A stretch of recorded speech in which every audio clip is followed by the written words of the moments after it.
Now let's shift gear to Kerala's Pathanamthitta, where veteran Congress leader A.K. Antony's son, Anil K. Antony, is a BJP candidate. Remember, the Times ETG survey has projected a 0 to 1 seats winnability for BJP in Kerala. Currently, though, BJP has no elected MP to the Lok Sabha from Kerala. The majority of the MPs are from the Congress, but the survey does project, in terms of a seat share, gains for the left as well. I'm being joined by Anil K. Antony at this point. Anil, thank you very much for joining us. How are you finding Pathanamthitta this time?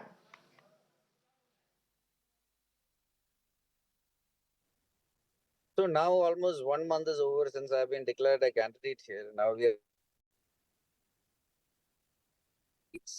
And so far, after interacting with people from across the social spectrum, people from all age groups, people from across the constituency, it's a very large constituency. One end to the another is almost 150 kilometers. 7 very large assembly segments are there.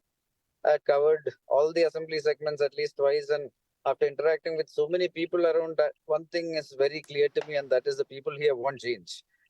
They are not happy with the status quo. We have an incumbent here for 15 years, but there are people who want progress, people who want development, people who want opportunities, and people have trust that a representative of the Bharatiya Janata Party, which is led by our Prime Minister, could do a lot of things here. So,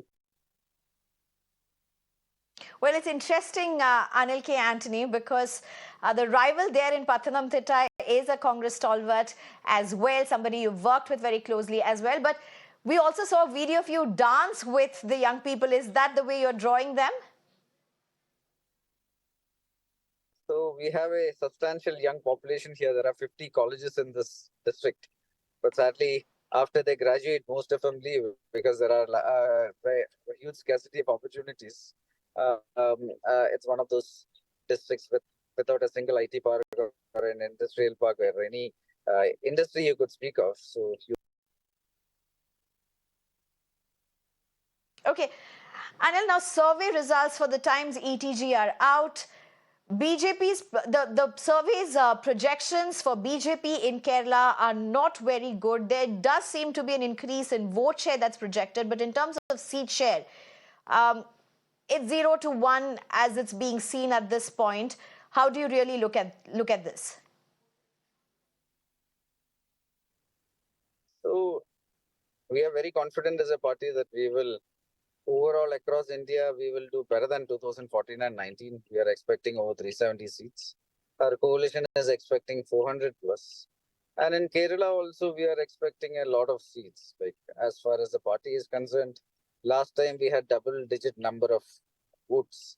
And this time, the national leadership is putting a lot of effort in Kerala. Just in this year, the Honorable Prime Minister came here 4 times after all the candidates were announced. Pathanamthitta was the first place where he came. And we have 16 candidates of the Bharatiya Janata Party and four candidates who are representing one of our ally partners. And we are strongly contesting in double-digit seats here. So we are hopeful that we will convert as many as possible.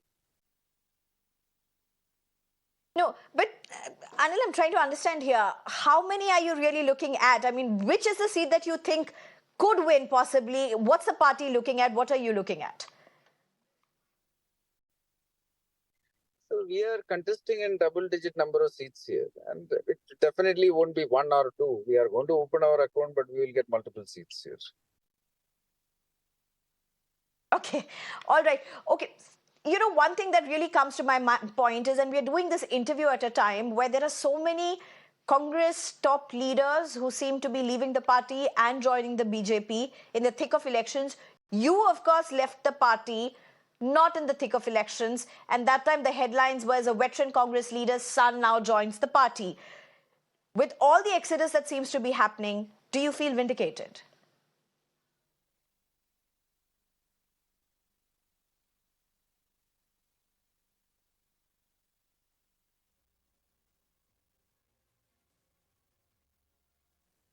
See, there is nothing surprising. You look at the political spectrum in India right now. At one side, you have the NDA, you have the Bharatiya Janata Party led by a Prime Minister, who right now is one of the biggest global leaders who around. He is also one of the tallest mass leaders ever in Indian history, and India is doing very well. People are very happy with the Indian story. Like we are seeing unprecedented growth, we are seeing development. We have a long-term vision, a 25-year vision to transform India into a developed country. And this is a young country that is aspirational. And we are actually working to take that aspirational India forward. And we have a long-term vision. Then you look at our opposition, you have the so-called India Alliance, you have the Congress Party, like in Kerala itself. There are two Hmm. fronts, but they are all part of the same alliance as far as the national picture is concerned. Hmm. And you have a lot of regional parties. But you look at the so-called alliance which is in the opposition. They don't have a vision, they don't have a direction, they don't even have a common leader.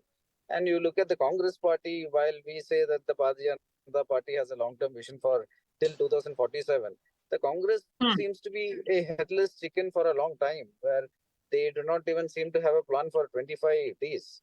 Mr. Rahul Gandhi started a yatra, then in the middle of it, he stopped his yatra and went to join the farmers' protest. A few days later, he left there also, and he has gone somewhere else. So it's a organization that is very short of ideas. And finally, the only thing that is common between all these India Alliance partners is that all their leaders, their top leaders, are all they are all under scrutiny for a lot of corruption-related issues. And along with that, they're all trying various means of appeasement politics, but they are not having any vision to drive the country forward. Okay. While you seem to have a lot against the Congress at this point, and obviously this being the reason that you claim for your exit as well and other leaders, I also have to ask you, while the BJP seems to be making a lot of focus in the South, Prime Minister's repeated visits to the South, if you look at it, except Karnataka, in terms of big gains, there don't really seem other southern states that the BJP may make such big gains. Karnataka, of course, a state that has always voted en masse for the BJP when it comes to the Lok Sabha elections. But what do you think is the challenge here? Is there a disconnect between the BJP and the south of India? Why is that? How do you look at this? See, I don't agree to the fact that, let's say, let the election results come. There were 3 state elections before, 4, I believe, including Telangana and Mizoram, and 3 state Correct. elections. And most of the surveys were giving certain numbers, and we surpassed all that. And we won 3 states convincingly, despite most of the surveys not saying so. So and elections are still 1 month away. So let us not let us not come to a conclusion that surveys are actually the results. So results are, people are yet to vote. And we are very sure that we will do very well in all these states you mentioned. You look at our party's trajectory in the last 6-7 years also. There were several states, including the northeastern states, West Bengal, Telangana, Tripura, where our party's vote share used to be 3%, 4%, 5%, and all 6-7 years back. But now, except 2 of those states, in every other state, we are in the government or we are ruling as a coalition, as a part of a coalition. So we are growing. We are a rapidly growing party. You look at South India also. Right now, you look at entire India, like the Indian spectrum. In the north, in the west, in the east, and in the south, we are actually the largest party. In the south also, we have more number of MPs than any other party. That is a reality. Like even in South India. And this time also, like in the Telangana elections just happened 3 months back. Last time we had 1 seat and 7% votes. Now it has increased to 8 seats and almost 14%. So we are growing there. This time in Tamil Nadu, Kerala, and all, you are going to see very surprising results for outside observers, but not that surprising for our party, because we are putting a lot of effort in all these states, Kerala, Tamil Nadu, Andhra Pradesh, and you are going to see brilliant performance by our party, where it's going to be All it is right. going to be our best ever performance in each of these states. Well, Anil Antony, we wish you all the very best. I hope the best happens for you. Enjoy your campaigning, and we'll see you on the result day as well. Thank you very much, Anil Antony, for joining us. Well, that's all we have for you in this bulletin. Thank you for joining us.